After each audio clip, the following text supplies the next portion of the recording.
Samtang nagpa-cute-cute ta diha. Ah, tagutom na sa di kay panila naman. Matik luto na pud tag Bicol Express ani kay nag-crib ko ani lagi adlaw ra. Kumag gid guys. Ay, gutom kayo so nag-crib ko kay nakita mo gud ni sa TikTok ko na Bicol Express niya. Grabe kalami gid gay. Pastilan, gibutangan patangla, di ba? Matik pag human luto gidali-dali ra na kay kaon naman na si Choy Pax na, di ba? Nahina ra Choy Pax mo kaon guys. So, ana ra man na kung kaon ra ba ang kinabuhi kaon ra kung ma-stress ka kaon ra. Wa mo sad ko na stress pero nagpakaon man no ako. Unsa naman ni?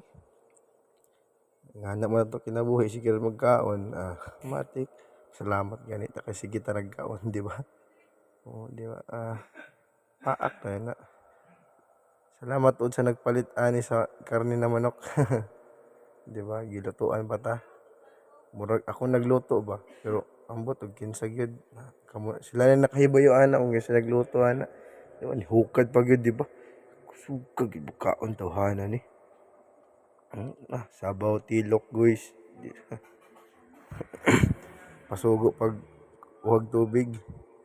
Kay busing gid ta sa bayay. So matik na kaon na kay tutuma gud na. Hinayar mo kaon ni Choy Pax da. Pakit-kit ba? Mura bag angayan. Pastilan kusuga mo kaon. So grabe. Punto na kumaon na ni. Unsa naman ni? Ngana mo gud ang kinabuhi guys. Kailangan mo kaon ta kay moabot ang panahon na wa na tayo makaon, mapas mo gid ta. Kita magsalig sa uban.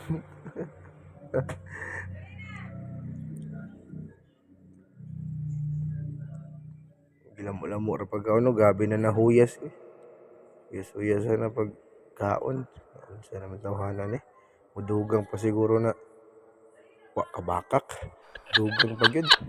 Diba? Gabi na nahuyas. Kaon gid. Kaon straight gid ni. Diba? Pinatuyok dayon ang sabaw na hayang-hayang. Kana gid na Bicol Express gid. Gabi kahayang na kay demonyo na sili akong gibutang ana. Diba? Gabi na huyas kay demonyo gud ikaw kay demonyo, di ba? Arang paita. Huyasan. Mura tag nagduwag basketball ani kay grabe na huyas. Gabi sa manok. Manok gisagol na guys di ang karne kay pobre ra man ta. Pati kaon na tag manok ani malupad na gyud ta kay manok may perme kinaon eh. Tung naging adlaw baboy igsuon to na ho. Ako man manok kasab. Punto bala at na man naman matikim na nalaguan. Cook. Diba? Cook ra si Choy Pax sa gawa.